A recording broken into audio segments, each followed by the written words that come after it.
আকাশের শোভা চাঁদ, চাঁদের শোভা তারা, বৃন্দাবনে কৃষ্ণ, নদিয়াতে গোরা। ঘাটের শোভা হাড়ি আর গ্রামের শোভা বাড়ি, আর মুসলমানের শোভা তার বড় বড় দাড়ি। এটা শুনে হাসির কিছু হয়নি। তাদের দাড়ি আছে, ওটা তাদের সংস্কৃতি, ওটা তাদের সংস্কার, ওটা তাদের ধর্মের প্রতি ভালোবাসা। এটা হাসির জন্য কিছু নয়। কিন্তু বলুন তো ভাইয়েরা, যদি মুসলিম ভাইদের তাদের দাড়ি যদি খুব ভালোবাসার বস্তু হয়, আচ্ছা আমাদের ভারতবর্ষের একজন সফল রাষ্ট্রপতি ছিলেন, তিনিও ছিলেন মুসলমান, নাম কি বলুন তো? কি নাম? এপিজে আব্দুল কালাম। এপিজে আব্দুল কালাম তিনি একজন মুসলমান ধর্মের মানুষ ছিলেন, ভারতবর্ষের সফল রাষ্ট্রপতি ছিলেন। ওনার মতো রাষ্ট্রপতি আমরা আর পাবো না। আচ্ছা বলুন তো মায়েরা, এপিজে আব্দুল কালামের কি দাড়ি ছিল? ছিল না, ছিল না। আমরা যত স্কুল কলেজে রাস্তায় যত এপিজে আব্দুল কালামের মূর্তি হোক, স্ট্যাচু হোক, ক্যালেন্ডারে এপিজে আব্দুল কালামের ছবি হোক, ফেসবুক, ইউটিউব, ইনস্টাগ্রাম, টুইটার, বিভিন্ন জায়গাতে আমরা যে এপিজে আব্দুল কালামকে দেখেছি, সেখানে এপিজে আব্দুল কালামের দাড়ি নাই। কেন নাই? দাড়ি যদি মুসলিম ভাইদের স্বভাব হবে, তাহলে এপিজে আব্দুল কালাম তো মূর্খ নয়। এপিজে আব্দুল কালামের দাড়ি নাই কেন? কারণ কি জানেন? আপনারা অনেকেই জানেন, এপিজে আব্দুল কালাম মুসলিম ধর্মের মানুষ ছিলেন ঠিকই, কিন্তু তিনি হিন্দু ধর্মটাকে বড় ভালোবাসতেন, বড় ভালোবাসতেন। এপিজে আব্দুল কালাম যখন লন্ডন থেকে ডক্টরেট করে আসলেন, এপিজে আব্দুল কালামের মাকে বলছে, মা তুমি আমায় বলে দিতে পারো আমি কি করলে একটি ভালো মানুষের মতো মানুষ হতে পারবো? তুমি কি করলে আমি ভালো মানুষের মতো মানুষ হতে পারবো? তুমি আমাকে বলে দিতে পারো মা? নিজের গর্ভধারিণী মাকে জিজ্ঞাসা করছে। দেখুন মানুষ, দেখুন। এবং শেষে এপিজে আব্দুল কালাম এমন কিছু করেছে যেটা আপনারা 99.9% আমরা মানুষ আমরা জানি না। শুনলে বিস্মিত হবে। এপিজে আব্দুল কালামের কথা তার মা যখন শুনলো, এপিজে আব্দুল কালাম কি বলেছিল? যে মা তুমি আমায় বলে দাও না কি করলে আমি একটি সঠিক মানুষের মতো মানুষ হতে পারি। শুনুন, দুটো চোখ, দুটো হাত, দুটো পা, একটা মুখ, দুটো কান নিয়ে জন্মগ্রহণ করলে তাকে মানুষ বলে না। একটা গাভীর পেট থেকে যে জন্ম নিচ্ছে, যে বাচ্চাটা, সে বাছুর হয়ে জন্ম নিচ্ছে। একটা বিড়ালের পেট থেকে যে বাচ্চাটা জন্ম নিচ্ছে, সেই বাচ্চাটা বিড়াল হয়ে জন্ম নিচ্ছে। একটা বাঘের পেট থেকে যে বাচ্চাটা জন্ম নিচ্ছে, সেই বাচ্চাটা বাঘ হয়ে জন্ম নিচ্ছে। কিন্তু একটা মানুষের পেট থেকে যে বাচ্চাটা জন্ম নিচ্ছে, সে মানুষ হয়ে জন্ম নিচ্ছে না, তাকে মানুষটা হতে হয়। তাই যদি না হবে, তাহলে কেন সমাজে এত মারামারি, এত হানাহানি, এত কাটাকাটি, শোষণ, নিপীড়ন, অত্যাচার, অনাচার কেন?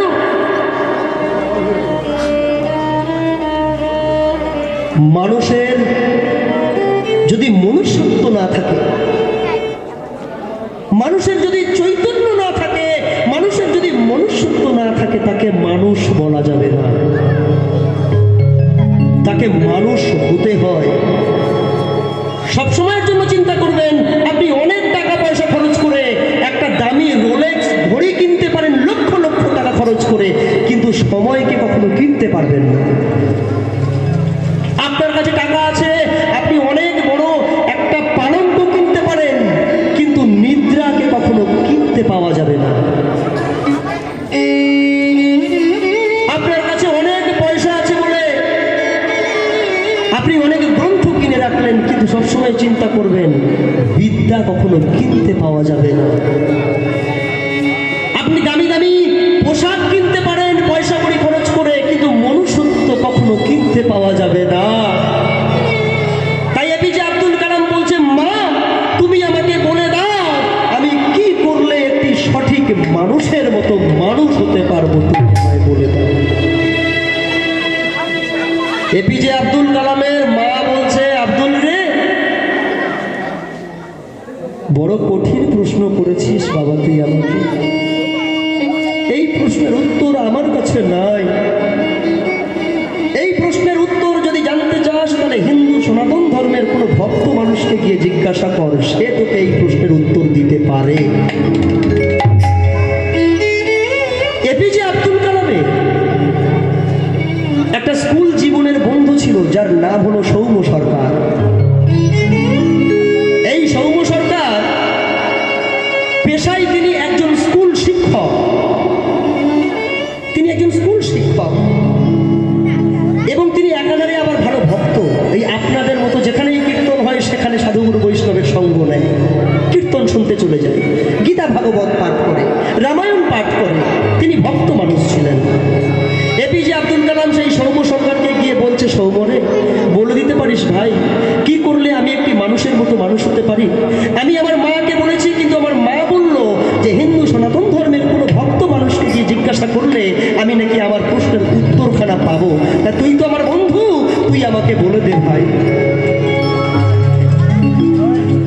এপিজে আব্দুল কালামের কথা শুনে সৌম্য সরকার বললেন, ওরে ওরে বন্ধু, তুই হচ্ছিস লন্ডন থেকে ডক্টরেট করে এসেছিস, কত শিক্ষিত মানুষ তুই, আর আমি হলাম সামান্য স্কুল শিক্ষক। তুই ভারতের রাষ্ট্রপতি, রাষ্ট্রের প্রতি, আর আমি কোথায় একজন স্কুল শিক্ষক, সাধারণ মানুষ। আমি তোকে কি করে বলবো? ঠিক আছে, তুই যখন আমাকে বলেছিস তাহলে তুই এখানে একটু অপেক্ষা কর, আমি তোকে বলে দিচ্ছি। এই বলে সৌম্য সরকার ঘরের মধ্যে গিয়ে একটা ছোট্ট চটি গ্রন্থ বের করে নিয়ে আসলেন। এই গ্রন্থটার নাম কি বলুন তো? এই গ্রন্থটার নাম কি কেউ কি বুঝতে পারছেন? আসতে ভাই, গীতা। বাহ, শ্রীমদ ভাগবত গীতা। একটা চটি শ্রীমদ ভাগবত গীতা এনে সৌম্য সরকার এপিজে আব্দুল কালামের হাতে দিচ্ছে।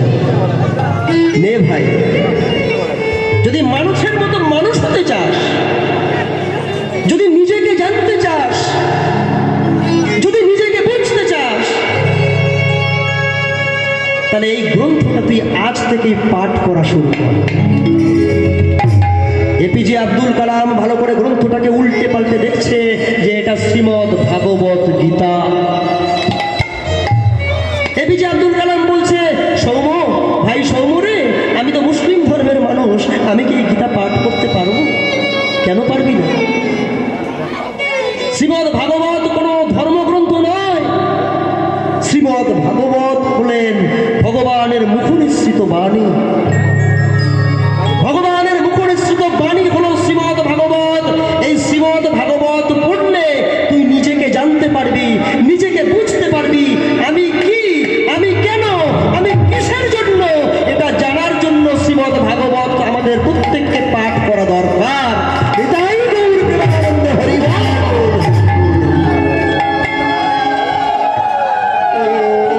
শ্রীমদ ভাগবত গীতা, এই গীতা পাঠ করলে মানুষ নিজেকে চিনতে পারে। আমি আমি করি, বুঝিতে না পারি কি আমি আমাতে আছে কি রতন, যার শক্তি বলে বেড়াই চলে বলে, যার অভাবে একদিন হবে দেহের পতন, সেই আমাকেই আমরা চিনতে পারলাম না।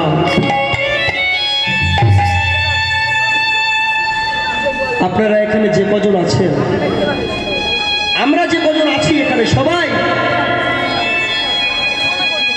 আমরা নিজেকে নিজেকে চিনতে পারি,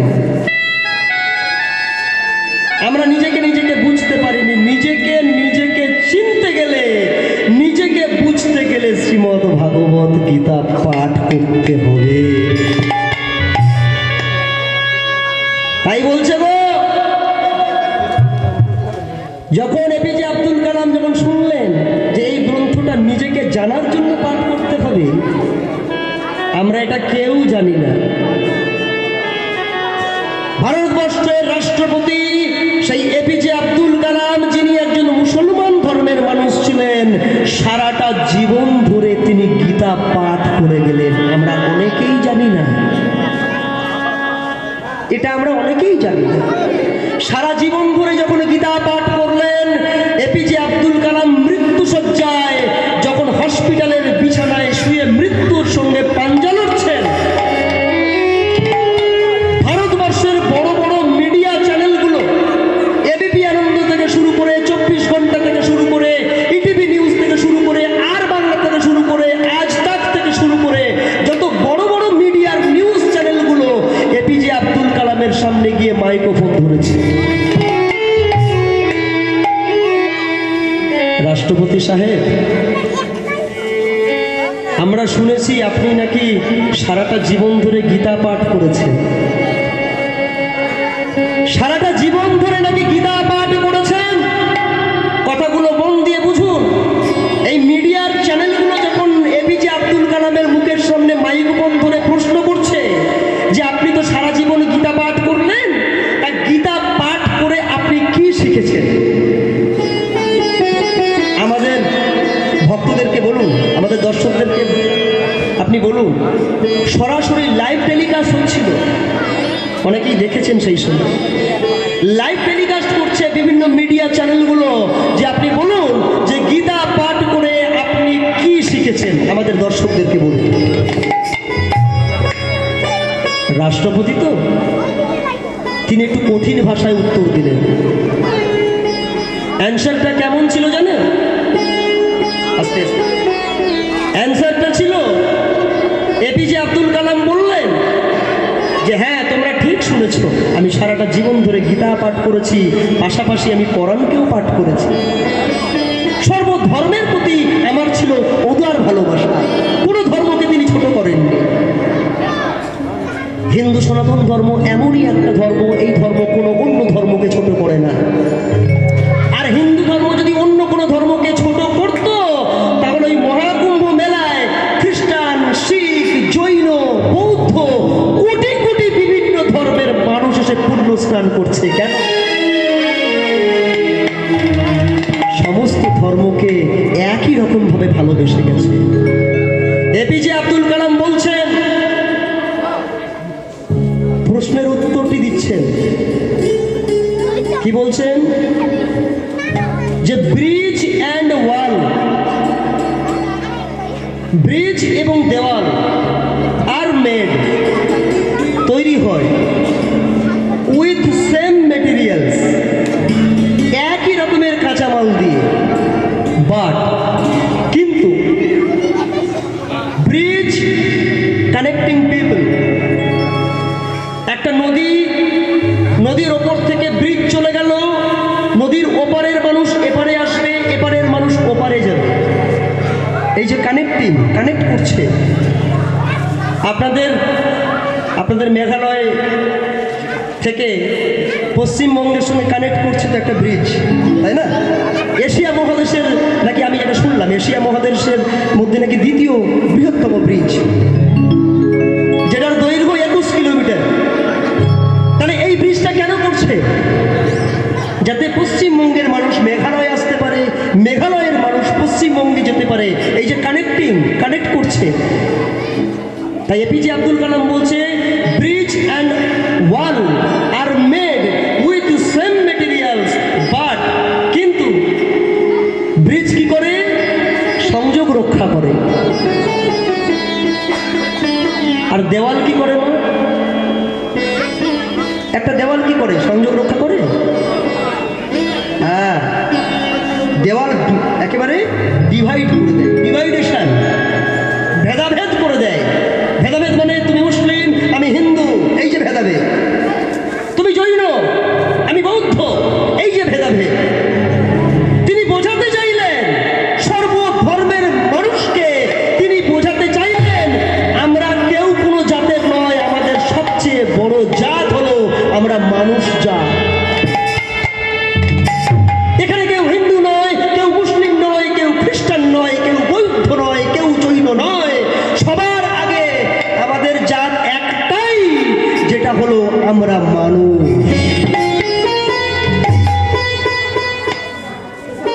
আর এটাকে যারা ভুলে গেছে,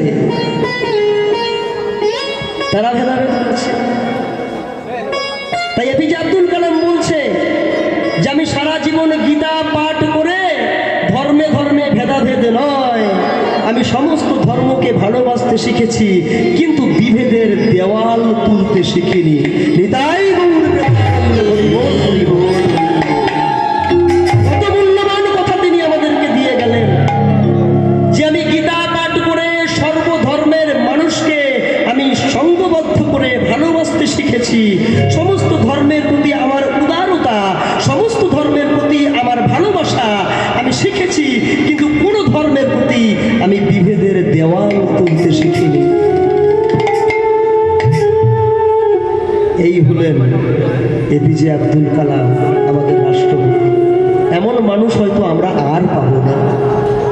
আমাদের সৌভাগ্য যে আমাদের স্বাধীন ভারতবর্ষে অমন রাষ্ট্রপতিকে আমরা পেয়েছিলাম। তাই আজকের গৌরাঙ্গ সুন্দর বলছে যে এই যে আপনারা হরিনাম শুনছেন, হরিনাম শুনে আমাদের হবে কি? কেহ কহে নাম লইলে স্বর্গ প্রাপ্তি হয়, কেহ কহে নাম লইলে পাপ হয় ক্ষয়। আমার মা বলেছেন মনের শান্তি। সত্যিও তাই। মনের শান্তি না হলে কি আপনারা এখানে এসে বসে থাকেন? না, অবশ্যই মনের শান্তি, কিন্তু ওই পাপ ক্ষয়, মনের শান্তি আর বৈকুণ্ঠ ছাড়া এগুলো আসল ফল নয়। মনের শান্তি অনেকে মনে করেন পাপ ক্ষয় হবে, অনেকে মনে করেন বৈকুণ্ঠে স্থান হবে, এগুলো আসল ফল নয়। আসল ফলটা কি জানেন? এই যে আপনারা কীর্তন শুনছেন, এই কীর্তন শোনার আসল ফল হলো কীর্তন শুনে ভগবানের প্রতি আমার হৃদয়ে প্রেমের উদয় হলো কিনা।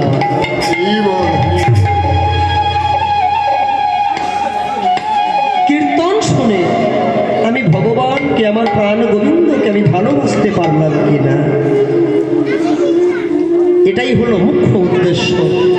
তাহলে আপনারা কি এখানে যে কজন বসে আছেন সবে আজকেই কীর্তন শুনছেন? এর আগে কীর্তন শুনেছেন? বেশ, তাহলে এই যে এতদিন ধরে কীর্তন শুনে শুনে শুনে শুনে আসলেন, তা যদি কীর্তন শোনার লক্ষ্য যদি প্রেম উদয় হয়, প্রাণ গোবিন্দের প্রতি যদি আমার ভক্তির সঞ্চার হওয়া হয়, তাহলে আপনাদের হৃদয়ের মধ্যে প্রেমের উদয় হয়েছে কিনা একবারও ভেবে দেখেছেন মা? কি গো, এই যে বাবা, হৃদয়ের মধ্যে প্রেমের উদয় হয়েছে কিনা একবার ভেবেছেন কোনোদিন? বলছে বাবা সেটা তো কখনো ভেবে দেখা হয়নি। এই যে জ্বর মাপার একটা যন্ত্র আছে, ডাক্তারবাবুরা ব্যবহার করেন, যেটা দিয়ে জ্বর মাপা হয়। যন্ত্রটার নাম কি জোরে বলুন? থার্মোমিটার। এই থার্মোমিটার যন্ত্র দিয়ে ডাক্তারবাবুরা জ্বর মাপেন, তাই না? কতটা জ্বর হলো, বাড়লো কি কমলো, সেটা থার্মোমিটার যন্ত্রের সাহায্যে বোঝা যাচ্ছে। কিন্তু আমি কীর্তন শুনে আমার ভগবানের প্রতি কতটা প্রেমের উদয় আমার হৃদয়ে হলো, সেটা মাপার কোনো যন্ত্র আছে কি? ও মায়েরা, হ্যাঁ গো, ভক্তের হৃদয়ে ভগবানের জন্য প্রেমের উদয় হলো কিনা সেটা মাপার কোনো যন্ত্র আছে না। হে বৈজ্ঞানিক, তুমি এত কিছুতে উন্নতি করেছো, মঙ্গল গ্রহে তুমি কিউরিওসিটি নামক যান পাঠিয়ে দিচ্ছ, তুমি চাঁদে মানুষকে পাঠাতে পারছো, সমুদ্রের গভীরে নামিয়ে ডুবুরি নামিয়ে তুমি হারানো ধন তুলে আনতে পারছো, তা ভক্তের হৃদয়ে ভগবানের প্রতি প্রেমের উদয় হয়েছে কিনা সেটা তুমি একবার মাপার কোনো যন্ত্র তৈরি করতে পারলে না? তাহলে আমি কি বুঝতে পারবো না যে ভগবানের প্রতি আমার প্রেমের উদয় হয়েছে কিনা?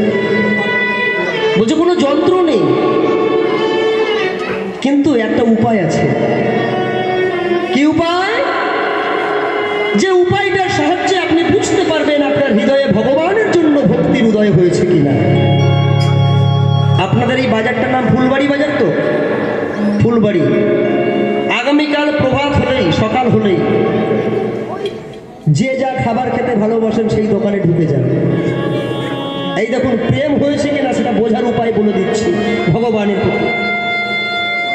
যে যা খাবার খেতে ভালোবাসেন সেই খাবারের দোকানে ঢুকে যান।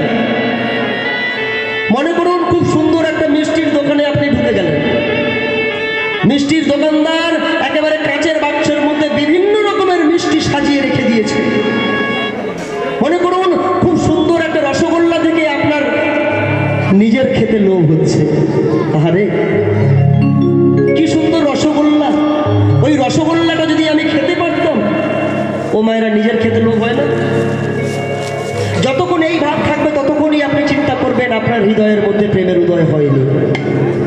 যখনই ওই মিষ্টিটা দেখে আপনার মনে হবে যে আহারে কি সুন্দর মিষ্টি রে, এই মিষ্টিটা আমি বাড়িতে আমার প্রাণ গোবিন্দকে ভোগ দিয়ে যদি তার প্রসাদ খানা পেতাম, তাহলেই জানবেন যে আপনার হৃদয়ের মধ্যে প্রেমের উদয় হয়েছে, ভক্তির উদয় হয়েছে। যে কোনো ভোগ্য বস্তু দেখলে, ভালো বাড়ি, ভালো গাড়ি, ভালো জামা, ভালো কাপড়, যে কোনো ভোগ্য বস্তু নিজে ভোগ করার পূর্বে যদি আগে তার কথা আগে মনে পড়ে, আহারে আমি যদি এটা ভগবানকে দান করে যদি প্রসাদ পেতাম, তাহলেই জানবেন যে আপনার হৃদয়ের মধ্যে ভগবানের প্রতি প্রেমের উদয় হয়েছে। সেইটার লক্ষ্যেই কীর্তন গান গাওয়া, শোনা, একই লক্ষ্য, প্রেম উদয়। তাহলে চলুন, এই যে আপনারা কীর্তন শুনছেন, কীর্তন শুনে আমাদের কি হবে? এই যে কীর্তন শুনছেন, কীর্তন শুনে আমাদের কি হবে জানেন? ও গৌরাঙ্গ মধুর লীলা,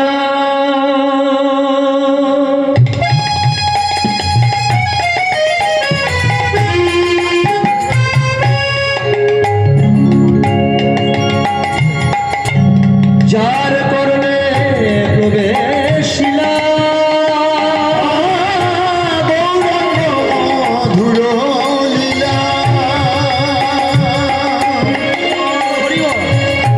যার করবে প্রবেশিলা গৌরাঙ্গ মধুর,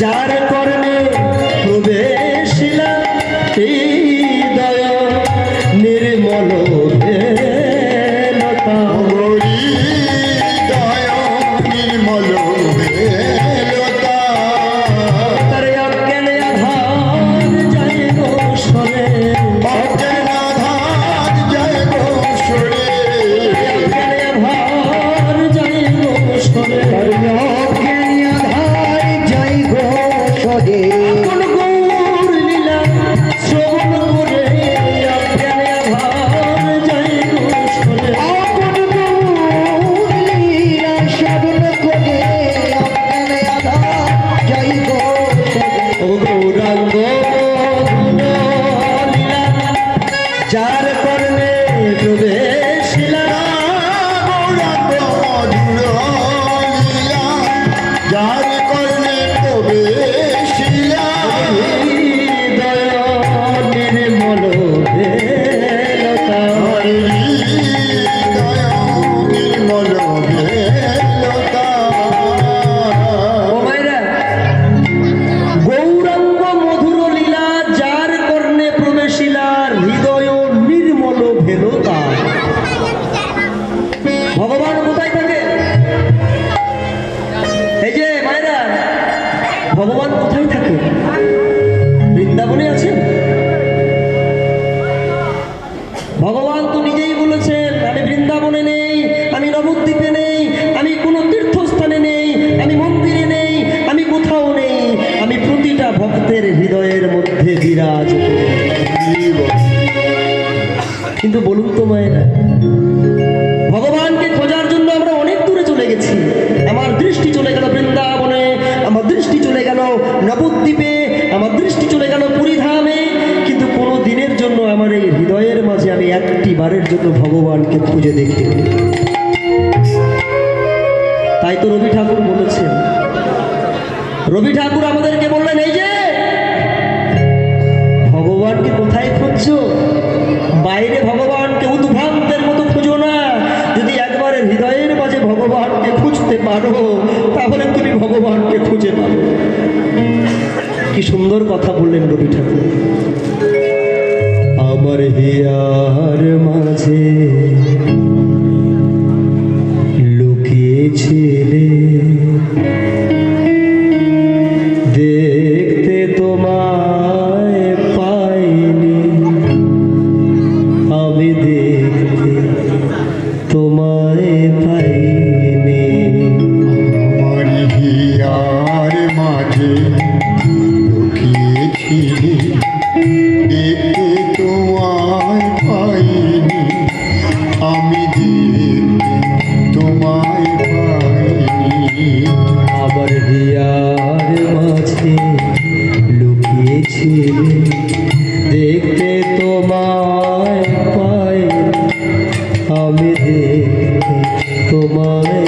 যায়নি। আমার হিয়ার মাঝে লুকিয়েছিলে, দেখতে তোমায় পাইনি, আমি দেখতে তোমায় পাইনি। আমি বাহির পানে চোখ মেলেছি, বাহির পানে আমি বাহির পানে চোখ মেলেছি, বাহির পানে আমার হিয়ার পানে যায়নি। আমার হিয়ার মাঝে লুকিয়েছিলে, দেখতে তোমায় পাইনি, আমি দেখতে তোমায় পাইনি। বাহ্যিক জগতের ভালোবাসা নিয়ে আমি মেতে রইলাম, স্ত্রী পুত্র কন্যা সন্তান সবাইকে নিয়ে মেতে রইলাম, কিন্তু হে ভগবান, আমি তোমাকে একটি বারের জন্য তোমার আনন্দে নিজেকে আমি মাতাতে পারলাম না। আমার সকল ভালোবাসা, আমার সকল ভালোবাসা, সকল আঘাত, সকল আশায় আমার, আমার সকল ভালোবাসা, সকল আঘাত, সকল আশায় আমার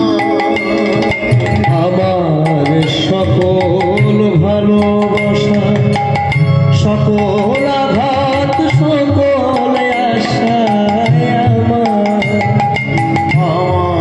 সকল ভালোবাসা, সকল আঘাত, সকল আশায় তুমি ছিলে আমার মাঝে, তুমি ছিলে আমার মাঝে, তোমার মাঝে যায়নি আমার। আমার হিয়ার মাঝে লুকিয়েছিলে, দেখতে তোমায় পাইনি, আমি দেখতে তোমায় পাইনি। আমার হিয়ার মাঝে লুকিয়েছিলে, দেখতে তোমায় পাইনি, আমি দেখতে তোমায় পাইনি। এই হলো রবি ঠাকুর। রবি ঠাকুরের ভিতরে না ঢুকলে রবি ঠাকুরকে চেনা যাবে না। আমরা শুধু জানি যে রবি ঠাকুর বুঝি একজন ভালো কবি, কিন্তু শুধু ভালো কবি নয়, রবি ঠাকুর একাধারে যেমন ছিলেন কবি, একাধারে ছিলেন তিনি ভালো ভক্ত। হ্যাঁ গো, ভক্ত না হলে কি এইসব গান তিনি লিখতে পারতেন? চরণ ধরিতে দিও গো আমারে, নিও না সরাই। কি অপূর্ব সঙ্গীত! পৃথিবীতে ভাবের সঙ্গীত দুটো পাওয়া যায়, এক হলো কীর্তন আর দুই হলো রবীন্দ্রসঙ্গীত।